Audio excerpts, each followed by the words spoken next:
Assalamualaikum warahmatullahi wabarakatuh. Pada kesempatan kali ini kita akan membahas tentang gerak harmonik sederhana. Gerak harmonik sederhana itu adalah gerak bolak-balik di sekitar titik setimbang. Contohnya bisa kita amati pada gerak pegas ya. Misalkan kita punya pegas, kemudian kita tarik ke kanan, lalu kita lepaskan, maka pegas tersebut akan bergerak ke kiri.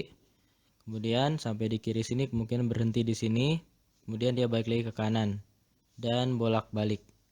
Jadi tadi apa, gerak harmonik itu gerak bolak-balik di sekitar titik setimbang. Seperti ini ya. Jadi kita tarik, kita lepaskan bergerak ke kiri, kemudian dia nanti akan balik lagi gerak ke kanan. Untuk persamaan gerak harmonik sederhana ini ada 3 persamaan yang akan kita bahas. Yang pertama adalah persamaan simpangan. Simpangan itu tadi ya, ketika kita tarik benda ini ke kanan, maka kita memberikan atau menyimpangkan benda ini dari titik setimbang.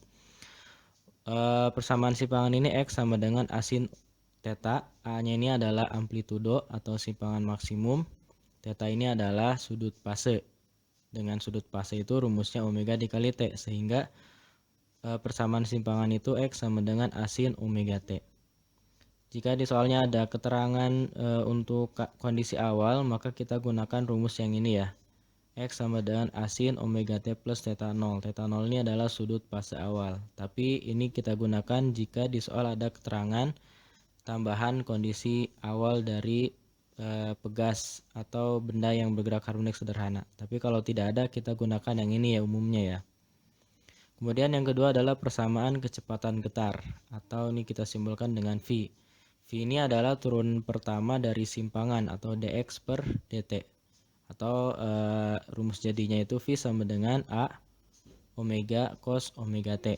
Omeganya ini itu adalah frekuensi sudut atau kecepatan sudut yang rumusnya adalah 2V kali F atau 2V per T.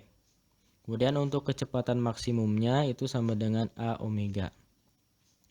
Yang ketiga adalah persamaan percepatan getar. Kita simbolkan dengan A. A ini adalah turunan dari kecepatan ya, kecepatan getar, atau turunan kedua dari simpangan. Atau kita bisa langsung dapatkan rumus jadinya itu A sama dengan min A omega kuadrat sin omega T. Atau kita juga bisa dapat A max-nya itu sama dengan min A omega. Jadi kalau misalkan kita ditanya nilai maksimumnya, baik kecepatan maupun percepatan, jadi kalau kecepatan cukup AW-nya aja, cos-nya kita buang. Begitupun dengan percepatan ya. Percepatan kan rumusnya A omega kuadrat sin omega T. Untuk maksimumnya sinnya kita buang. Jadi cukup tinggal min A omega kuadrat. Nah, kemudian rumus tambahan untuk di persamaan simpangan ini adalah fase ya. Dibacanya psi. Psi ini rumusnya sama dengan theta per 2V atau T per T besar. T kecil ini adalah waktu ya, yang ini. Waktu, kemudian T besar adalah tadi periode. Oke, untuk lebih jelasnya kita akan bahas di contoh soal di video